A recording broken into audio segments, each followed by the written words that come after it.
സ്നേഹത്തോടെ ഒരിക്കൽ കൂടി ഷാലോം ടി വിയുടെ ഹെവൻലി മെലോഡീസ് സീസൺ 2ലേക്ക് ഹൃദയപൂർവ്വം നിങ്ങളെല്ലാവരെയും സ്വാഗതം ചെയ്യുകയാണ്. എനിക്ക് തോന്നുന്നു ഇന്നത്തെ ദിവസം ഒത്തിരി സന്തോഷത്തോടെയാണ് ഞാനിവിടെ ആയിരിക്കുക. കാരണം പ്രിയപ്പെട്ട അജി അച്ഛൻ്റെ മുമ്പിലാണ് ഞാനിരിക്കുക. അജി അച്ഛനെ നിങ്ങൾ കണ്ടിട്ടുണ്ട്, പലപ്പോഴും സോഷ്യൽ മീഡിയ കണ്ടേക്കണത്. പലപ്പോഴും എനിക്ക് ഒത്തിരി സന്തോഷമുള്ളത്, ഞാൻ ഫോളോ ചെയ്യുന്നൊരു പേജാണ് അച്ഛൻ്റെത്. രണ്ടാമത് അച്ഛൻ കീബോർഡ് നന്നായിട്ട് പ്ലേ ചെയ്തു. അച്ഛന് കൂടുതൽ നിങ്ങൾ കണ്ടിരിക്കുന്നത് അങ്ങനെയായിരിക്കും, നല്ല കീബോർഡൊക്കെ വെച്ചിട്ട് നല്ല രസമായിട്ട് നിങ്ങളെ പഠിപ്പിക്കുന്ന ഒരച്ഛൻ. പ്രിയപ്പെട്ട അജി പുത്തമ്പരക്കലച്ഛനാണ് നമ്മളോട് ആയിരിക്കുക. പ്രിയപ്പെട്ട അജി അച്ഛ, ഈശോമിശിഹായ്ക്ക് സ്തുതിയായിരിക്കട്ടെ. സുഖായിരിക്കുന്നല്ലേ അച്ഛാ? ഇപ്പൊ എന്ത് ചെയ്യുന്ന അച്ഛാ? എവിടെയാണ്? ഞാനിപ്പോ ആലപ്പുഴയില് കലവൂര് എന്ന് പറയുന്ന സ്ഥലത്ത് ചങ്ങനാശ്ശേരി അതിരൂപതയുടെ ഒരു കൃപാസനത്തിന്റെ കൃപാസനത്തിന്റെ തൊട്ടടുത്ത് അവിടെ ചങ്ങനാശ്ശേരി അതിരൂപതയുടെ ഒരു പള്ളിയുണ്ട്, സെന്റ് തോമസ് ചർച്ച് എന്നാണ് അറിയപ്പെടുന്നത്. അപ്പോൾ ആ പള്ളിയിലെ വികാരിയച്ഛനായിട്ട് ഇപ്പോൾ ശുശ്രൂഷ ചെയ്യും. വീട് അച്ഛൻ്റെ? എൻ്റെ വീട് ചങ്ങനാശ്ശേരിയിൽ മാമൂട് എന്ന് പറയുന്ന സ്ഥലത്താണ്. ചങ്ങനാശ്ശേരിയിൽ നിന്നൊരു 10 കിലോമീറ്ററോടെ കിഴക്കോട്ട് സഞ്ചരിച്ചാൽ. വലിയ വലിയ കാര്യങ്ങളൊക്കെ പറയാനുണ്ട് കേട്ടോ. അച്ഛൻ്റെ രസകരമായ ചില അനുഭവങ്ങളുണ്ട്. എനിക്ക് തോന്നുന്നു ആദ്യം അച്ഛൻ്റെ ഒരു സുന്ദരമായ പാട്ട് കേട്ട് തുടങ്ങാം അല്ലേ? ഓക്കെ, നമുക്ക് അച്ഛൻ്റെ ഒരു നല്ല രസമുള്ള പാട്ട് കേട്ടിട്ട് നമുക്ക് വിശേഷങ്ങളിലേക്ക് വരാം.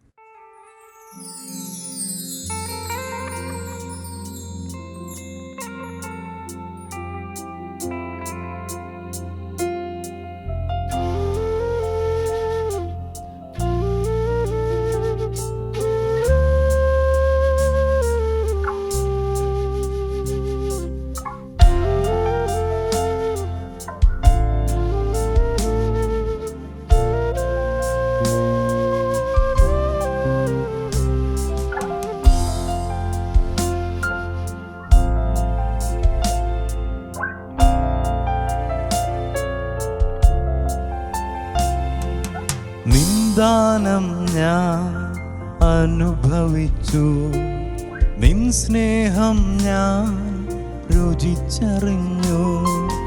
നിന്ദാനം ഞാൻ അനുഭവിച്ചു, നിൻ സ്നേഹം ഞാൻ രുചിച്ചറിഞ്ഞു. യേശുവേ എൻ ദൈവമേ, നീ എന്നും മതിയായവൻ. യേശുവേ എൻ ദൈവമേ, നീ എന്നും മതിയായവൻ. നിന്ദാനം ഞാൻ അനുഭവിച്ചു, നിൻ സ്നേഹം ഞാൻ രുചിച്ചറിഞ്ഞു.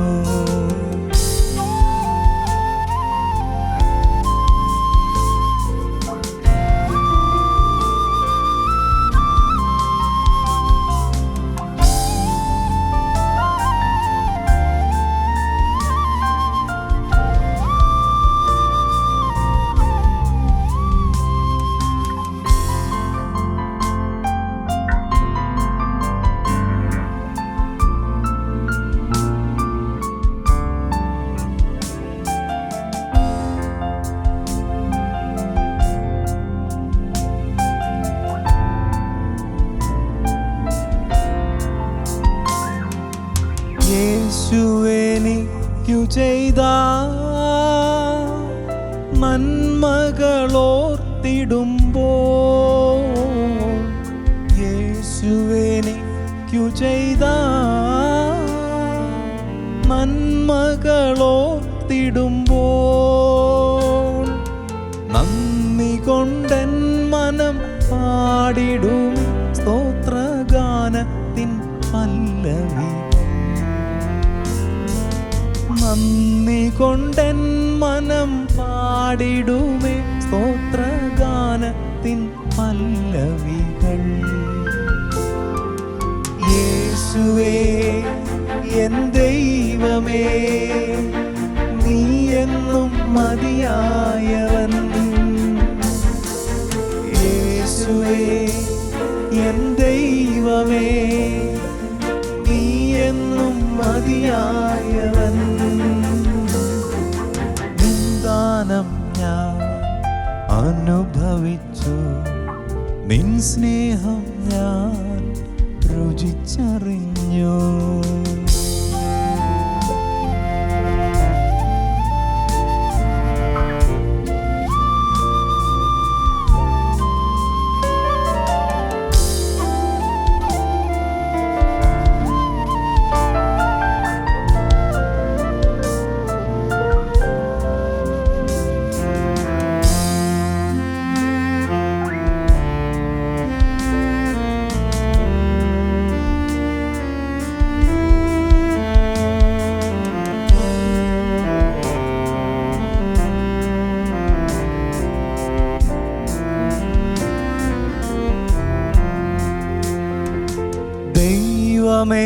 നിന്റെ സ്നേഹം എത്ര നാൾ തള്ളി നീക്കി. ദൈവമേ നിന്റെ സ്നേഹം എത്ര നാൾ തള്ളി നീക്കി. അന്നു ഞാൻ അന്യനായി അനാഥനായി, എന്നാൽ ഇന്നോ ഞാൻ ധന്യനായി. അന്നു ഞാൻ അന്യനായി അനാഥനായി, എന്നാൽ ഇന്നോ ഞാൻ ധന്യനായി. യേശുവേ എൻ ദൈവമേ, നീ എന്നും മതിയായവൻ. യേശുവേ എൻ ദൈവമേ, നീ എന്നും മതിയായവൻ. യേശുവേ എൻ ദൈവമേ, നീ എന്നും മതിയായവൻ.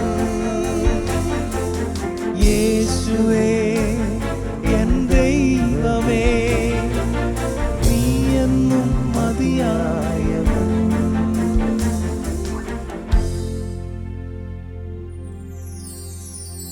അജയച്ചാ സുന്ദരം, നല്ല രസമായിട്ട് പാടിയെടുക്കാം. Thank you. സുഖമായിരിക്കുന്നല്ലേ ചാ? സുഖമായിരിക്കുന്നു. കീബോർഡിൻ്റെ അത് അച്ഛൻ എന്നു മുതലാണ് സെമിനാരിൽ ചേർന്ന് അല്ലേ പഠിച്ചു തുടങ്ങി? ഇപ്പം നമുക്ക് നല്ല രസമായിട്ട് എനിക്ക് ഒത്തിരി പേര് ഫോളോ ചെയ്യുന്നുണ്ട്. ഒത്തിരി പേർക്ക് കീബോർഡ് പഠിക്കാനായിട്ട്, ഓർഗൻ കീബോർഡ് പഠിക്കാനായിട്ടുള്ളൊരു താല്പര്യം, അത് വളരെ ഈസി ആയിട്ടൊക്കെ ചെയ്യുന്നുണ്ട്. അതിനൊരു പ്രചോദനവും അതല്ലെങ്കിൽ എന്നു മുതലാണ് അച്ഛൻ പഠിച്ചു തുടങ്ങിയത്, ഇപ്പം പഠിപ്പിക്കുന്നു അച്ഛൻ എന്ന് പറയാമോ അച്ഛൻ? ഞാനൊരു 8ാം ക്ലാസ്സിൽ പഠിച്ചുകൊണ്ടിരുന്നപ്പോഴാണ് അച്ഛാ കീബോർഡ് പഠിക്കുന്നത്. എനിക്ക് ആദ്യം കീബോർഡ് പഠിപ്പിച്ചതൊരു CMI ഡീക്കനാണ്. എടത്വ പച്ച ചെക്കിടിക്കാട് ഇടവക അംഗമായ റവറൻ ഫാദർ മാത്യു പുത്തൻപുരയ്ക്കൽ, റജിയച്ചൻ ഞങ്ങൾ സ്നേഹത്തോടെ വിളിക്കും. ഇപ്പോൾ റജിയച്ചൻ വളരെ ഭംഗിയായിട്ട്, ഞങ്ങളുടെ ഇടവകയിലായിരിക്കും അച്ഛൻ ഡീക്കനാണ്. അപ്പോൾ അച്ഛൻ ആ സമയത്ത് വളരെ ഭംഗിയായിട്ട് കുർബാനയ്ക്ക് കീബോർഡ് വായിക്കും. അപ്പോൾ വീട്ടിൽ നിന്ന് ആ സമയത്ത് നിർബന്ധിച്ച് നമ്മളെ പള്ളി വിടും. എല്ലാ ദിവസവും നീ പള്ളി പോക്കോ എന്നുള്ള രീതിയിൽ പള്ളി വിടും. അപ്പോൾ ആ സമയത്ത് നമുക്ക് അങ്ങനെ തന്നെ പോകാൻ താല്പര്യം ഇല്ലെങ്കിലും ഇങ്ങനെ ഈ പേടിപ്പിച്ച് വിടുന്നത് കൊണ്ട് നിർബന്ധമായിട്ട് പോയിരിക്കണം. അപ്പം അങ്ങനെ സ്ഥിരമായിട്ട് പള്ളിയിൽ ചെല്ലുന്ന ഞാനും ഉണ്ട്. എൻ്റെ വേറൊരു കൂട്ടുകാരനുണ്ട്, ജോജോ എന്നാണ് പേര്. അപ്പോൾ ഞങ്ങൾ രണ്ടുപേരെ വിളിച്ചിട്ട് ഈ ഡീക്കൻ പറയാണ്, എടാ നിങ്ങളേതായാലും എല്ലാ ദിവസവും പള്ളി വരുന്നുണ്ടല്ലോ, അപ്പം ഞങ്ങൾ ഈ കീബോർഡ് പ്രാക്ടീസൊക്കെ നടക്കുന്നിടത്ത് ഞങ്ങൾ പോയി ഇങ്ങനെ കണ്ടുകൊണ്ടൊക്കെ നിൽക്കും, കൊതിയോടെ നോക്കി നിൽക്കും. ഭയങ്കര ഇഷ്ടമാണ് ഞങ്ങൾക്കത്, അത് കേൾക്കാനും കാണാനും ഒക്കെ. നമുക്ക് കാര്യങ്ങളൊന്നും മനസ്സിലാകത്തില്ല, പക്ഷെ എന്നാലും വായിക്കുന്നത് കാണുമ്പോൾ ഭയങ്കര ഒരു ഉള്ളിലൊരു സന്തോഷം. അല്ല, പണ്ട് ശരിക്കും തിരുനാൾ കുർബാനകളൊക്കെ വരുമ്പോൾ കുഞ്ഞുനാളിലൊക്കെ ഞാനും നമ്മൾ പോയി നിൽക്കുന്നത് ഗായക സംഘത്തിൻ്റെ അടുത്താണ്. എന്നിട്ട് നമ്മൾ ഇങ്ങനെ നോക്കിയിരിക്കും. പെരുന്നാളിൻ്റെ ദിവസങ്ങളിലാണ് ഫുൾ ഓർക്കസ്ട്ര വരുന്നത്, വയലിനും ഗിത്താറും ഒക്കെ വരുന്നത്. നമ്മളിങ്ങനെ നോക്കിയാൽ അന്ന് ആ സമയത്ത് എൻ്റെ ഇടവകയിൽ വികാരിയച്ഛനായിരുന്നത്, ഇപ്പം അച്ഛൻ മരിച്ചു പോയി, ഏറ്റവും ഒത്തിരി സ്നേഹത്തോടെ ഇപ്പോഴും ഓർക്കുകയാണ്, ബഹുമാനപ്പെട്ട ഐസക് ആലഞ്ചേരി അച്ഛൻ, സീനിയർ ഡോക്ടർ ഐസക് ആലഞ്ചേരി അച്ഛൻ. അച്ഛന് ഇപ്പം വിപിനച്ചൻ പറഞ്ഞതുപോലെ തിരുനാളുകളുടെ സമയത്ത് അല്ലെങ്കിൽ ഈസ്റ്റർ, ക്രിസ്മസ് അങ്ങനെയുള്ള സമയങ്ങളിലൊക്കെ ഫുൾ ഓർക്കസ്ട്ര വേണമെന്ന് ആഗ്രഹിക്കുന്ന ഒരു അച്ഛൻ നന്നായിട്ട് പാട്ട് പാടുകയും ചെയ്യുമായിരുന്നു കേട്ടോ. നല്ല പ്രായമാണെങ്കിലും വളരെ ഭംഗിയായിട്ട് അച്ഛൻ പാടിയ ഒരു പാട്ട് ഞാനിപ്പോൾ ഞങ്ങളുടെയൊക്കെ മനസ്സിൽ ഇപ്പോഴുള്ള, നമ്മുടെ നിങ്ങൾ ഈ മേജർ ഒന്ന് പിടിക്കുകയാണ്, ഈ എഫ് ഒന്ന് പിടിക്കുകയാണെങ്കിൽ നമുക്ക് പാടാം. 6/8 അഖില കീർത്തനത്തിനും അർഹനായ ദൈവമേ, ഉചിതമാണു മധുരമാം ദിവ്യനാമ കീർത്തനം. മഹിതമാകുമോർസലേ പണിയുമങ്ങു പാലകൻ, ഒരു ഗണത്തിലാക്കുമീ ചിതറിടും ജനങ്ങളെ. തകരുമേതു ഹൃദയവും ശാന്തി കാൺമതങ്ങയിൽ, കനിവിയെന്നൊരങ്ങിലി ഭുവന ദുഃഖമുക്തിയിൽ. താരകത്തിനൊക്കെയും പേരിടുന്നു പാവനൻ, ഉന്നത പ്രതാപനൻ വാണിടുന്നു പാലകൻ. അഖില ലോകനായകൻ അറിവു പൂർണ്ണമായവൻ, താഴ്ത്തിടുന്നു ദുഷ്ടരെ താങ്ങിടുന്നു ശിഷ്ടരെ.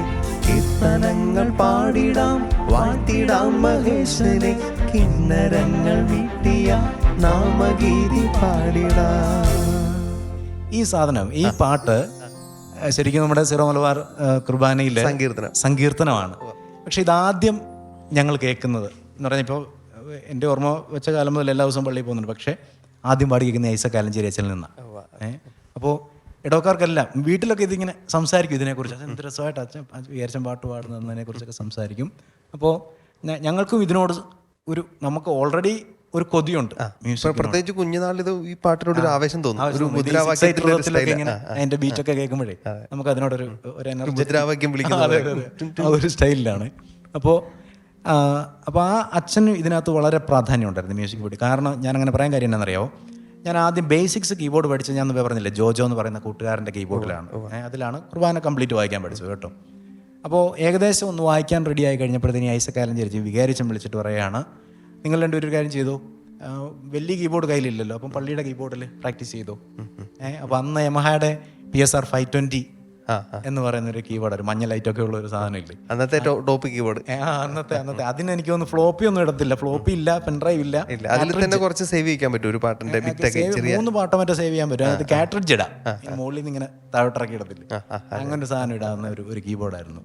അപ്പോൾ അന്ന് പക്ഷേ നമുക്ക് ഈ കാട്രിഡ്ജ് ആക്സസ് ഒന്നും നമുക്കില്ല, പിള്ളേരല്ലേ, 9ാം ക്ലാസ്സിലൊക്കെ പഠിക്കുമ്പോഴത്തേന് എങ്ങനെയാണ്.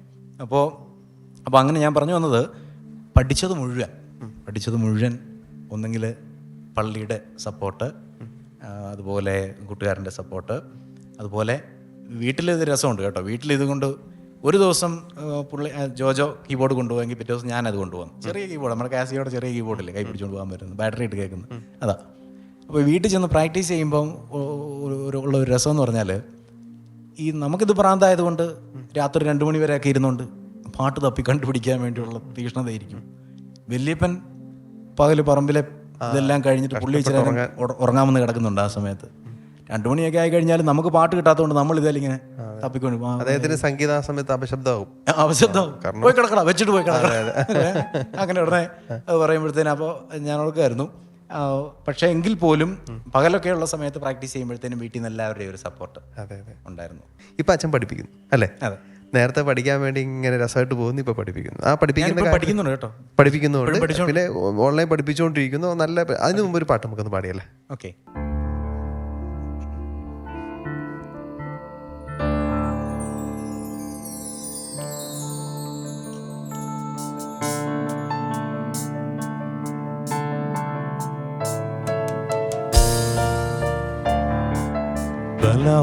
ബലവാനായ ദൈവമേ പരിശുദ്ധൻ, പരിശുദ്ധൻ.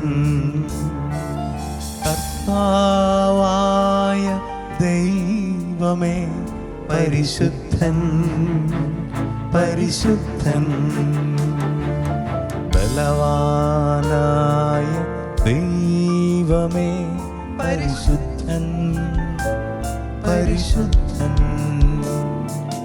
കർത്താവായ ദൈവമേ പരിശുദ്ധൻ, പരിശുദ്ധൻ.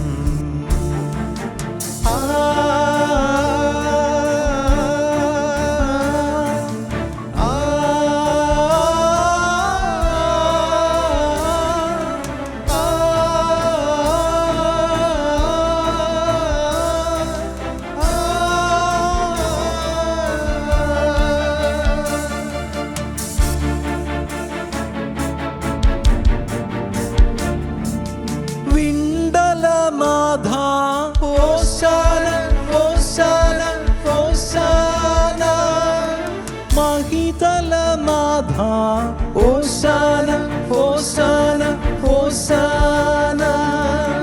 പിണ്ടലനാഥ ഹോസാന, ഹോസാന, ഹോസാന. മഹിതലനാഥ ഹോസാന, ഹോസാന, ഹോസാന. സർവചരാചര സൃഷ്ടാവേ പരിപാലകനേ വാഴ്ത്തിടാം. സർവചരാചര സൃഷ്ടാവേ പരിപാലകനേ വാഴ്ത്തിടാം. പരിശുദ്ധൻ, പരിശുദ്ധൻ, പരിശുദ്ധൻ. ബലവാനായ ദൈവമേ പരിശുദ്ധൻ, പരിശുദ്ധൻ. കർത്താവായ ദൈവമേ പരിശുദ്ധൻ പരിശുദ്ധൻ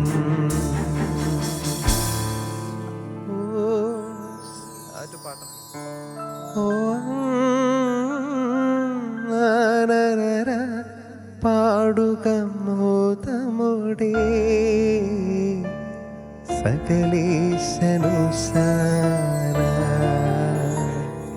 ഓശാനയുടെ പാട്ടൊക്കെ വരുമ്പോഴേ കുർബാനയ്ക്ക് സമയത്തെ അതെ. ഒത്തിരി പാട്ടുകളുണ്ട്, പഴയതും പുതിയതായിട്ടൊക്കെ ഉണ്ട്. രസമാണ് എല്ലാ പാട്ടുകളും. പക്ഷെ ഇത് പാടുമ്പോൾ ഒരു ഫീല്, പ്രത്യേകിച്ച് അതിന്റെ സ്റ്റാൻസ് ഒക്കെ വരുമ്പോ അച്ഛനീ പറഞ്ഞ പോലെ എനിക്ക് ഇതിൻ്റെ അകത്ത് ഓശാനയുടെ വരും.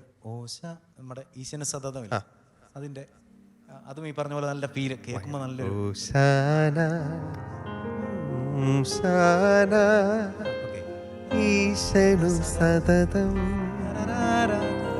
ഓശാന ഓശാന ഓശാന. അതല്ല, ഈശനു സതതം ഓശാന ഓശാന ഓശാന ഓശാന ഈശനു സതതം ഓശാന ഓശാന ഓശാന. വാക്കാര് വരുമ്പോ രസം. അതെ അതെ. ഈ പാട്ട് മനസ്സിൽ പതിഞ്ഞത് ശരിക്കും എൻ്റെ അച്ചാച്ചൻ മരിച്ചുപോയിട്ട് ഇപ്പോൾ 6 വർഷമായി. അപ്പം അപ്പനിത് ഭയങ്കരമായിട്ട് എപ്പോഴും ഇടയ്ക്കൊക്കെ ഇങ്ങനെ പാടിക്ക് നടക്കുന്ന കേൾക്കാം. അതുപോലെ നമ്മൾ ആ സമയത്ത് നമുക്ക് CD ഇല്ല, CD പെൻഡ്രൈവ് അങ്ങനെയുള്ള പരിപാടികളില്ല, കാസറ്റ്. നമുക്ക് കാസറ്റാ. അപ്പോൾ അന്നേരം നമുക്ക് എനിക്കൊന്ന് ഒരു കാസറ്റിൽ 11 12 പാട്ടുകൾ അങ്ങനെയാണ്ടേ നമുക്ക് റെക്കോർഡ് ചെയ്ത് കിട്ടത്തുള്ളൂ. അപ്പം ഇത് സ്റ്റുഡിയോയിൽ ചെന്ന് പറഞ്ഞ് പ്രത്യേകമായിട്ട് ഈ പാട്ട് ചെയ്യിച്ചുകൊണ്ട് വന്ന് ഇതിങ്ങനെ എല്ലാ ദിവസവും രാവിലെ വീട്ടിൽ നമ്മൾ എഴുന്നേൽക്കുമ്പോൾ ഈ ഇങ്ങനെ പാട്ടുകൾ കേട്ട് എഴുന്നേൽക്കുന്ന ഒരു രീതി ഉണ്ടായിരുന്നു. അപ്പോൾ അങ്ങനെയാണ് ഒരു പക്ഷേ അങ്ങനെ ആയിരിക്കാം ഈ പാട്ടിനോട് ഒരു സ്നേഹം. സങ്കടം വന്നൊരു കാര്യം ഞാനിപ്പോൾ ഓർക്കുന്നതേ, കാസറ്റ് പണ്ട് ടേപ്പ് റെക്കോർഡ് വീട്ടിലുണ്ടായിരുന്നപ്പോൾ നമ്മൾ ഇഷ്ടപ്പെട്ട കാസറ്റിന്റെ ഇഷ്ടപ്പെട്ട പാട്ടിന്റെ ഭാഗം വന്നപ്പോൾ കാസറ്റിലെ വള്ളി ഹെഡിൽ പിടിച്ച് ഓർക്കുന്നുണ്ടോ? പിന്നെ അത് വലിച്ചു ഊരിയെടുത്ത് പിന്നെ ഒട്ടിച്ച് ആ പാട്ട് പോയി. മറ്റേ കാസറ്റിലെ ബാക്കി പാട്ട് പോയിട്ടില്ല, പക്ഷെ പിന്നെ നമ്മൾ ബാക്കി ഒട്ടിച്ചൊക്കെ വെച്ചിട്ടുള്ള പോയി. അതെ അതെ. പണ്ട് അച്ഛനൊരു ഇപ്പൊ നമ്മൾ ബലവാനായ ദൈവമേടെ നമുക്കറിയാം ഹൈ അങ്ങോട്ട് പോകും, നല്ല രസമായിട്ട് എടുത്തുള്ളൂ. പക്ഷെ പണ്ടൊരു പേരൊക്കെ അല്ലെ കൂട്ടുകാർ രസമായിട്ട് വിളിച്ചൊരു കാര്യമൊക്കെ. അതായത് എനിക്ക് നേരത്തെ ഹൈപ്പിച്ച് പാടാൻ പറ്റത്തില്ല എന്ന് പറഞ്ഞാൽ നിസ്സാരം നമ്മൾ ഡി മൈനറിന് നമ്മുടെ സർവാധിപനമുണ്ടല്ലോ, നമ്മുടെ ചങ്ങനാശ്ശേരി ടൂണ്, മർത്യനു നിത്യമഹോന്നതമാം ഉദ്ധാനം നീ അരുളുന്നു. ഈ സാധനം ഇത് പള്ളിയിൽ അതായത് സെമിനാറിലൊക്കെ പഠിച്ചുകൊണ്ടിരിക്കുന്ന സമയത്ത് അവിടെ മാത്രമല്ല എറണാകുളം ടൂണിലും അത് പാടത്തില്ല, ഒട്ടും എടുക്കാൻ പറ്റത്തില്ല. കാരണം ഈ ചങ്ങനാശ്ശേരി ടൂണിന്റെ മർത്യനു നിത്യമഹോന്നതം പാടാൻ പറ്റിയില്ലെങ്കിൽ എറണാകുളത്തെ ടൂണിന്റെ കാര്യം നോക്കണ്ട, അത്രയും ഹൈ നോട്ടാ. മർത്യ അത് ഡി മൈനർ പഠിച്ച മർത്യനു നിത്യമഹോന്നതമാം ഉദ്ധാനം നീ അരുളുന്നു അക്ഷയ. പണ്ട് ഞങ്ങള് കൊയർ നടത്തിക്കൊണ്ടിരുന്നപ്പോ ഈ ഡി മൈനറിലാണല്ലോ ഈ സംഭവം ഇരിക്കുന്നത്. ഡി മൈനറില്ല, നമ്മുടെ ചമ്മാച്ചൻ അന്ന് F മൈനർ പിടിച്ചു. അപ്പൊ സർവാധി ഒന്ന് F മൈനർ പിടിച്ച സർവാധിപന അതൊക്കെ അങ്ങോട്ട് പോയിട്ട് മർത്യനു നിത്യമഹോന്നതമാ. പിന്നില്ല, ആരും മിണ്ടല്ല, പാട്ടുകാരും മിണ്ടുന്നില്ല, ആരും മിണ്ട, സ്റ്റക്കായി. ആളുകൾ കാറി. കാരണം അവർക്ക് അങ്ങനെ വെച്ചത് രസമായിരുന്നു. എന്നിട്ട് പറയാ ഹൈ നോട്ട് പറഞ്ഞു വന്ന കാര്യമാണ്. അപ്പൊ ഈ മർത്യന നിത്യമഹോന്നതമാം പോലും ചങ്ങനാശ്ശേരി ടൂണിന്റെ മർത്യന നിത്യമഹോന്നതമാം പോലും ഡി മൈനർ സ്കെയിലിൽ എനിക്ക് പാടാൻ പറ്റുന്നുണ്ടായിരുന്നില്ല. അപ്പോൾ സെമിനാരി വെച്ച് സ്വാഭാവികമായിട്ടും സെമിനാരിലെ സൗഹൃദം എന്ന് പറഞ്ഞാൽ വളരെ അറിയാമല്ലോ. അപ്പോൾ നമ്മുടെ അടുത്ത് ഇങ്ങനെ പറയാൻ സ്വാതന്ത്ര്യമുള്ളവരൊക്കെ, അപ്പം ഞാൻ പാടുമ്പോൾ മിക്കവാറും വെള്ളി വീഴും എന്ന് പറഞ്ഞാൽ ഈ മർത്യന നിത്യമഹോന്നതമൊക്കെ പാടുമ്പോൾ മിക്കവാറും വെള്ളി ആയിരിക്കും. അതുകൊണ്ട് തന്നെ എനിക്ക് തീരെ ധൈര്യമില്ല ഹൈ പിച്ച് പാടുമ്പം. അപ്പോൾ എന്നോട് പറയുന്നത് നാളത്തെ കൊയർ നീ പാടണ്ട കേട്ടോ, ഞാൻ വേറെ ആരെങ്കിലും നോക്കും, നീ പോയി പാടാവോടാ, എനിക്ക് പകരം നീ പാടാവോ എന്ന് ചോദിച്ചിട്ട് അങ്ങനെ ആരെങ്കിലും പറഞ്ഞു വിടാൻ നോക്കും. പക്ഷേ ഞാനിപ്പോൾ ഓർക്കുന്ന ഈ തലശ്ശേരി സെമിനാറിലെ ആൻ്റണി തറക്കടവിൽ അച്ഛൻ കൊയറിൻ്റെ ഇൻചാർജ്, അച്ഛൻ നന്നായിട്ട് പാടുകയും ചെയ്യും കേട്ടോ. അപ്പോൾ അച്ഛനൊക്കെ ഒരിക്കലും സമ്മതിക്കത്തില്ല ഇതുപോലെ മാറാൻ, നിർബന്ധമായിട്ടും പാടിയേ പറ്റത്തുള്ളൂ, നല്ല വഴക്ക് പറയും. അപ്പോൾ അങ്ങനെ പേടിച്ച് ചിലപ്പോൾ നമ്മൾ ഗതികെട്ട് അവിടെ ചെല്ലും, അവിടെ ചെന്ന് പാടി വെള്ളി വീണ് കുളവായി ഒരു പരുവായിട്ട് പാട്ട് വരുമ്പോൾ ടെൻഷനായിട്ടും അല്ലെ തന്നെ പിച്ച് കിട്ടത്തില്ല. അങ്ങനെ ഇതെല്ലാം കഴിഞ്ഞുണ്ടല്ലോ, കുർബാനയൊക്കെ കഴിഞ്ഞ് നമ്മൾ ഇറങ്ങി വന്നിങ്ങനെ നടന്ന് വരാന്തേ കൂടെ നടന്നു പോകുമ്പോൾ ഓരോരുത്തന്മാർ ബ്രദേഴ്സാണ് അടുത്തൂടെ വന്നിട്ട് വെള്ളിക്കിണ്ണം തൂളും വീർ മനസ്സിലായി വെള്ളിയായിരുന്നു അതിനുവേണ്ടിയാണ് ഉടനെ പേര് വീണു വെള്ളിയജി എന്ന് വിളിക്കും. വെള്ളിയജി എന്താ വിളിക്കുന്നത്? അല്ല, ഞാൻ ചമ്മാച്ചന്മാരായിരിക്കുമ്പോൾ സെമിനാരി കാലത്ത് പറയാറിയുമ്പോ ഇതുപോലെ കഴിവുള്ള നമുക്കൊക്കെ ചമ്മാച്ചന്മാരായിരിക്കും അല്ലെ ബ്രദേഴ്സ് ആയിരിക്കുന്ന സമയത്ത് മാത്രമേ ഉള്ളൂ എല്ലാവർക്കും പേരിടാൻ നമുക്ക് കഴിവുണ്ട്. അതെ. അപ്പൊ എന്ത് ചെയ്തിട്ട് അപ്പോൾ അതങ്ങനെ അങ്ങ് പോയി. ഇപ്പോൾ എന്താ ഒന്നുമില്ലെങ്കിലും ചുമ്മാ നടന്നു പോകുന്നവൻ ചിലപ്പോൾ നമ്മളോട് കാണുമ്പോൾ ചോദിക്കും വെള്ളിക്കൊക്കെ ഇപ്പൊ തീരെ വിലക്കുറവല്ലേ വെള്ളി വെള്ളി അല്ലെങ്കിൽ ഇനി ഒന്നും പറയാൻ കിട്ടിയില്ലല്ലോ ഒരു ചിരി ഒരു വെള്ളി. അപ്പോഴേ നമുക്ക് മനസ്സിലായി ഇവൻ അതിന് രാവിലത്തെ കുർബാനയ്ക്ക് വെള്ളി വീണതിന്റെ പേരില്ല. പക്ഷെ എന്നാലും ഏതായാലും കൊള്ളാം. ഈ പറഞ്ഞ തറക്കടവിൽ അച്ഛൻ്റെ നിർബന്ധം കൊണ്ട് പാട്ടൊക്കെ പാടുമായിരുന്നു. പക്ഷേ ഓർഡിനേഷൻ കഴിഞ്ഞു. ആ സമയത്താണെങ്കിൽ പോലും എനിക്കങ്ങനെ ധൈര്യമായിട്ട് പാടാൻ പറ്റത്തില്ല. കാരണം ഇതാണ് അവസ്ഥ. ഇത് കഴിഞ്ഞ് കോവിഡിൻ്റെ ഒക്കെ സമയമായപ്പോഴത്തേന് നമ്മുടെ ബാറ്റ്മാൻ സീരീസ് സിനിമയില്ലേ, അപ്പോൾ ആ സിനിമ ഞാനത് കംപ്ലീറ്റ് ഇരുന്ന് കണ്ടു. എനിക്ക് ഭയങ്കര ഇഷ്ടമാണ്. അത് നല്ലൊരു ഫിലിമാണ്. അതിൻ്റെ ആ സീരീസ് കംപ്ലീറ്റ് കണ്ടു. അപ്പോൾ ഇതിനകത്ത് ഇതിൻ്റെ സ്റ്റോറിയിൽ പറയുന്നൊരു കാര്യമുണ്ട്. അതെന്നെ വല്ലാതെ ഇൻഫ്ലുവൻസ് ചെയ്തു കേട്ടോ. ഞാൻ പറയുന്നത് ഇത് കേൾക്കുന്നവരാണെങ്കിലും ഒരു ഫിലിമൊക്കെ കണ്ടാൽ അതിൽ നിന്ന് നമുക്ക് അബ്സോർവ് ചെയ്യാൻ പറ്റുന്ന മെസ്സേജ് അത് നമ്മുടെ ജീവിതത്തിൽ ഒത്തിരി മാറ്റം വരുത്താൻ സാധ്യതയുള്ളതാണെന്നുള്ള കാര്യം നിങ്ങളാണല്ലോ ഓർത്തിരുന്നോണം.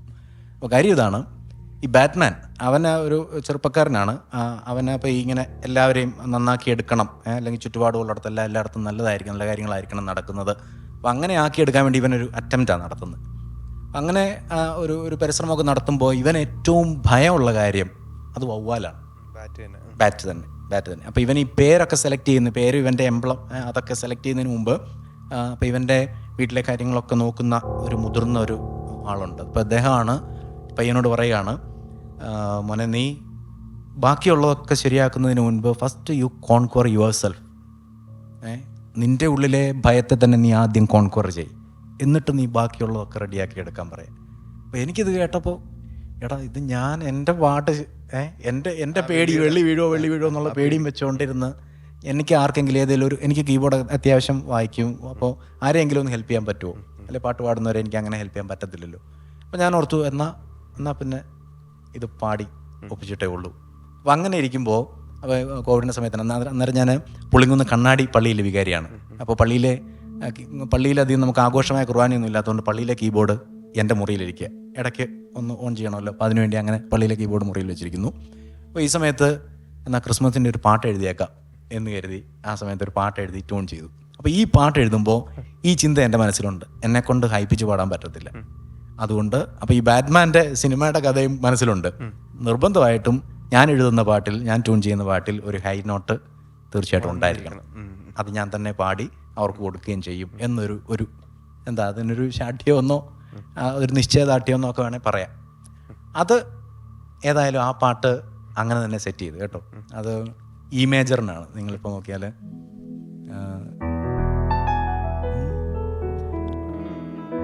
മഞ്ഞുമൂടിയ മലനിരയും മലർ പെയ്യുന്നൊരാകാശവും വാനിൽ ദൂതരുമാർത്തു പാടും, മണ്ണിൽ മനുഷ്യർക്കു ശാന്തി, പാരിതിൽ മർത്യർക്കു ശാന്തി. ഗ്ലോറിയ ഗീതങ്ങൾ പാടിടാം, രക്ഷകനീശനെ വാഴ്ത്തിടാം. കോറസ് അങ്ങനെ പോകുന്നു.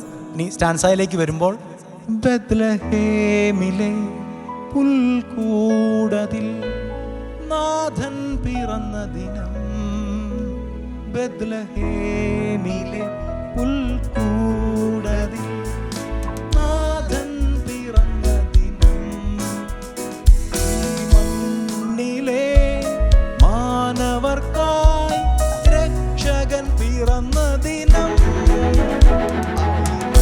മണ്ണിലെ മാനവർക്കായി രക്ഷകൻ പിറന്ന ദിനം. അടിപൊളി. അത് നമുക്ക് ഒരു പണിയാണ്. നമുക്ക് ഈ ഒരു എപ്പിസോഡ് നമ്മളിവിടെ തീരുകയാണ് വെച്ചാൽ നമുക്ക് കുറേ കാര്യങ്ങൾ പറയാനുണ്ട്, അപകടത്തിൻ്റെ കാര്യങ്ങളൊക്കെ ഉണ്ട്. പക്ഷേ ചമ്മാച്ചന്മാരെ നമ്മൾ അന്ന് വെള്ളിയിൽ നിന്നൊക്കെ വിളിച്ച് കളിയാക്കി വരും നമ്മുടെ ബാച്ചിലുണ്ടല്ലോ, അച്ഛന്മാരായിട്ടൊക്കെ തന്നെ ഉണ്ടല്ലോ അല്ലേ. നമുക്ക് അവർക്ക് ഡെഡിക്കേറ്റ് ചെയ്തുകൊണ്ട് നമുക്ക് ആ വിണ്ടലനാഥം ഒന്നുകൂടി ഒന്ന് പാടി നിർത്താൻ അല്ലേ.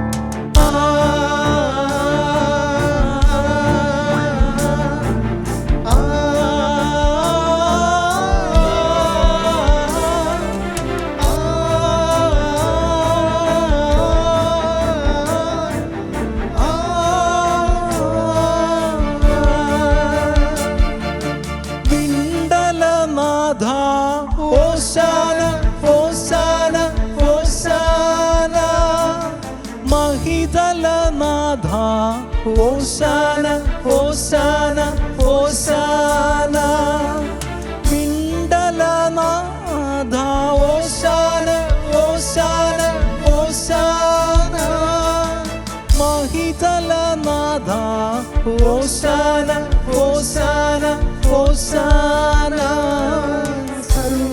സർവചരാചര സൃഷ്ടാവേ പരിപാലകനെ വാഴ്ത്തിടാം സർവചരാചര സൃഷ്ടാവേ പരിപാലകനെ വാഴ്ത്തിടാം പരിശുദ്ധൻ പരിശുദ്ധൻ പരിശുദ്ധൻ